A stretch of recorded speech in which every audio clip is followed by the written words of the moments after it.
في قلب الصحراء وتحت أهرامات شاهقة تكمن أسرار حضارة حكمت وادي النيل لآلاف السنين.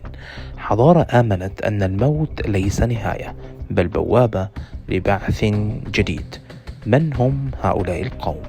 ولماذا قضوا أعمارهم يحفظون أجساد موتاهم بهذا الإتقان العجيب؟ اليوم نغوص في أعماق التاريخ لنكشف أسرار التحنيط عند الفراعنة.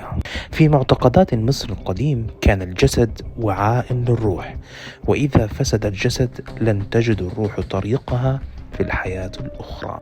كان المحنطون مهرة يعملون في صمت في طقوس تشبه السحر، لا مجال للخطأ، فجسد الفرعون لا بد أن يبقى للأبد. رمسيس الثاني بملامحه الواضحة بعد 3000 عام يروي لنا ما لم تروه الكتب.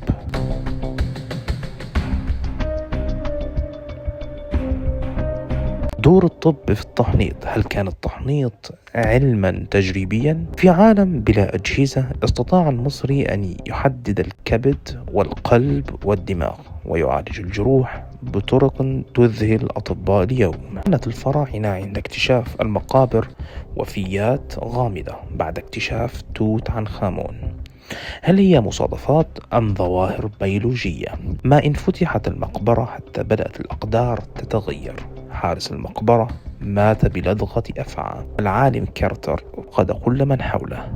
بين الأسطورة والعلم، التحنيط لم يكن مجرد حفظ جسد بل كان فنا وعلما وطقسا دينيا مقدسا. في مومياء واحدة نرى حضارة بأكملها تتحدث إلينا عبر الزمن.